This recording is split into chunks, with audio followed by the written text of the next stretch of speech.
हर हर महादेव। ओम नमः शिवाय। श्री शिवाय नमस्तुभ्यम। भक्तों, आज सावन मास के दूसरे अध्याय का हम श्रवण करेंगे। ध्यान देकर सुनिएगा। शंकर भगवान संत कुमार जी से बोले, हे महाभाग ब्रह्मपुत्र, आप नरम हैं। यही कारण है कि आप बड़े श्रद्धालु हैं, समस्त सद्गुणों से युक्त हो श्रोता हैं।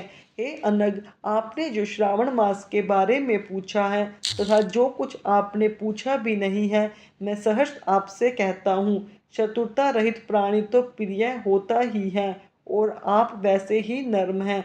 आपके पिता ब्रह्म बहुत उदंड थे, अंततः उनका पांचवा सिर कट गया। उस मत्सरता को छोड़ मेरी शरण में आए हैं। हे तात, मैं आपसे कहूँगा, आप एकाग्रचित होकर सुने।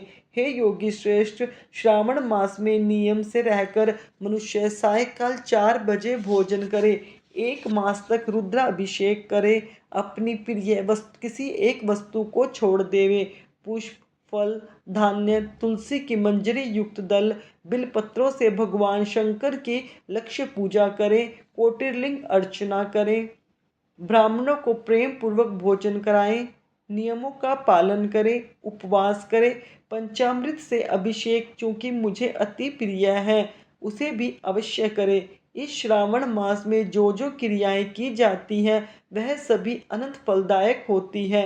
हे मुनियों में श्रेष्ठ, इस मास में भूमि पर शयन करें, ब्रह्मचार्य व्रत का पालन करें, सच बोलें, कभी भी व्रत से रहित ना रहें, पत्तल में भोजन करें, व्रती साग मात्र का त्याग करें। सावन के महीने में हमें हरी पत्तेदार सब्जियों का सेवन नहीं करना चाहिए। हे मुनियों, मैं उत्तम भक्तियुक्त हो व्रत का पालन करें, प्रातः काल स्नान ध्यान करें, इंद्रिय निग्रह करें अर्थात अपनी इंद्रियों को वश में रखें, एकाग्र मन से प्रतिदिन मेरी पूजा करें।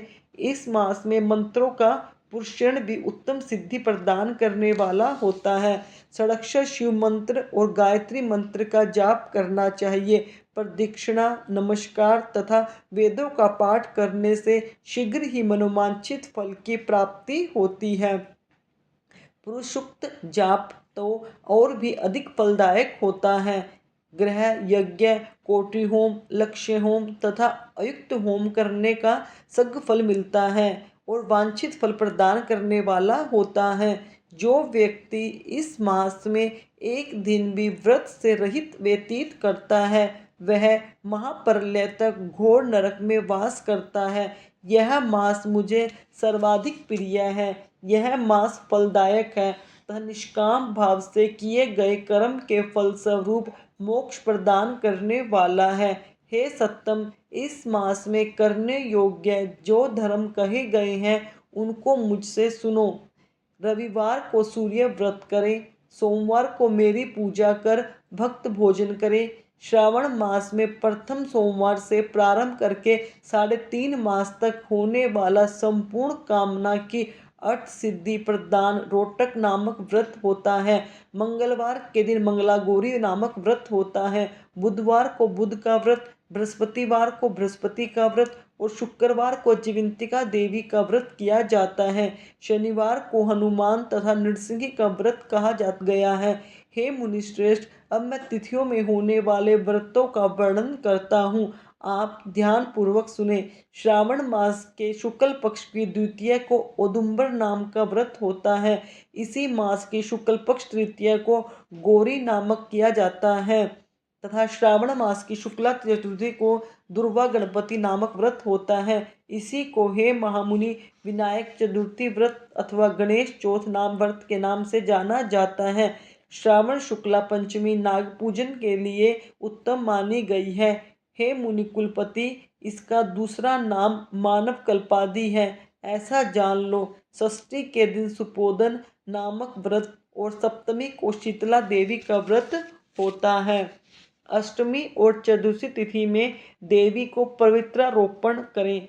श्रावण मास की कृष्ण तथा शुक्ल पक्ष की नवमी को नक्त व्रत का विधान कहा गया है। शुक्ल पक्ष की दशमी को आशा नामक व्रत करें। कोई कोई मनुष्य इस मास की दोनों पक्षों की एकादशियों का आशा व्रत का होना स्वीकार करते हैं। श्रावण शुक्ल पक्ष की द्वादशी को भगवान हरि का पवित्रारोपण करना कहा गया है। अंततः द्वादशी को भगवान हरि का श्रीधर नाम से अर्चन उत्तम गति को प्राप्त कराता है। श्रावण शुक्ल पक्ष पूर्णिमा को उत्सर्जन, उपाकर्म, सभादीप, रक्षाबंधन, श्रावणी क्रम, सर्पबलि और हैग्रीव जयंती होती है। हैग्रीव नाम का भगवान विष्णु का अवतार माना गया है। ये सातों काम श्रावण शुक्ल पूर्णिमा को किए जाते हैं। श्रावण मास की कृष्ण चतुर्थी को संकट चतुर्थी व्रत तथा श्रावण मास की कृष्ण पंचमी को मानव कल्पादि किया जाता है। हे ब्राह्मणों में श्रेष्ठ, श्रावण कृष्ण पक्ष अष्टमी को भगवान विष्णु का श्री कृष्ण नाम से पूर्ण अवतार हुआ है। उस दिन व्रत तथा उत्सव मनाए जाते हैं।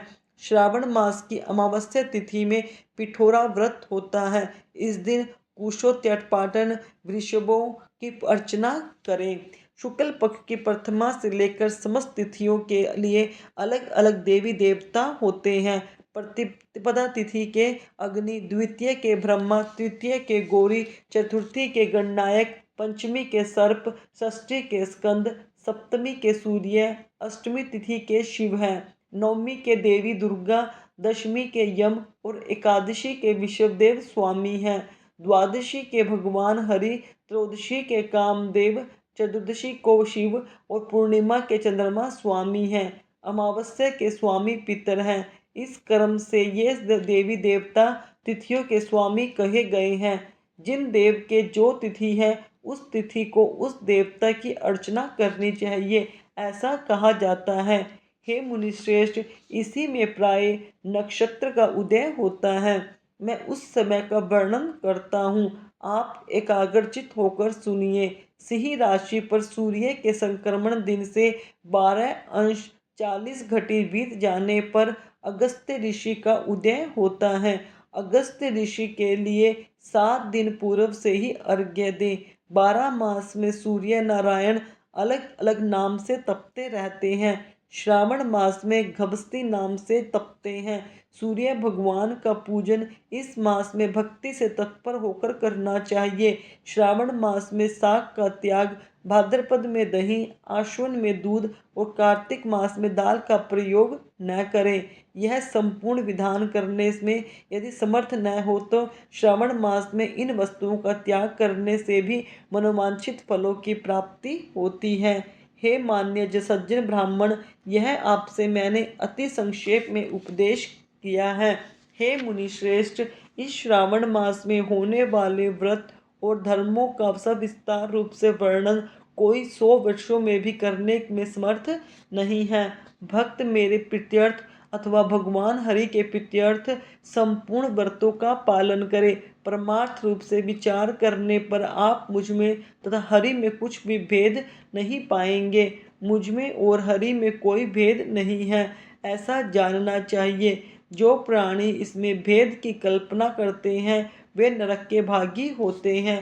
हे सनंत कुमार, इसलिए आप श्रवण मास में धर्म पालन करें। भक्तों, यह था श्रावण मास का दूसरा अध्याय जो हमने आपको सुनाया है। इसे ध्यानपूर्वक सुन के अपने जीवन में उतारिए। जो नियम आपको बताए हैं उन नियमों का पालन किए। देखिए, आप श्रावण मास आपके जीवन में एक नई उमंग और एक नई उत्साह लेकर आएगा। आपके सभी रुके हुए कार्य संपूर्ण होंगे। चलिए भक्तों, अब शिव चालीसा का पाठ करते हैं। जय गणेश गिरजा सुवन मंगल मूल सुजान, कहत अयोध्या दास तुम देव अभय वरदान। जय गिरजापति दीन दयाला, सदा करत संतन प्रतिपाला। बाल चंद्रमा सोहत नीके, कानन कुंडल नाग फनीके। अंग गोर सिर गंग बहाए, मुंडल माल तन छार लगाए। वस्त्र खाल बागंबर सो, छवि को देख नागमणि मोहे। मैना मातु की हवे दलारी, वामंग सोवत छवि न्यारी। करती शूल सोहत छवि भारी, करत सदा शत्रु शयकारी। नंदी गणेश सोहे तय कैसे, सागर मध्य कमल है जैसे। कार्तिक श्याम और गण राहु, यह छवि कही जात न काहू। देवन जब ही जाय पुकारा, तभी दुख प्रभु आप निवारा। किया उपद्रव तारक भारी, देवन सब मिली तुम्ही जुहारी। तुरंत षडासन आप पठायो, लविन मेष में मार गिरायो। आप जलंधर असुर संहारा, सूयस तुम्हारा विद्युत संसारा। त्रिपुरासन युद्ध मचाई, तभी कृपा कर लीन बचाई। किया तपित भारी पुर प्रतिज्ञा तासु पुरारी। दानन में तुम सम कोई नहीं, सेवक स्तुति करे सदा ही। वेद माही महिमा तब गाई, अकत अनादि भेद नहीं पाई। प्रगट उठी मंथन में ज्वाला, जरत सुरासुर भय विहाला। किन्है दया तय करे सहाय, नीलकंठ तब नाम कहाई। पूजन रामचंद्र जब कीना, जीत के लंक भीषण दीना। सहस कमल में हो रही धारी, किन्है परीक्षा तभी पुरारी। एक कमल प्रभु राख्यो जोए, कमल नैन पूजन जय सोई। कठिन भक्ति देखी प्रभु शंकर, भय प्रसन्न दिए इच्छित वर। जय जय जय अनंत अविनाशी, करत कृपा सबके घटवासी। दुष्ट सकलित मोहि सतावे, भ्रम रही मोहि चैन न आवे। त्राहि त्राहि मैं नाथ पुकारो, यही अवसर मोहि आन उबारो। लेते शूर शत्रुअन को मारो, संकट ते मोहि आन उबारो।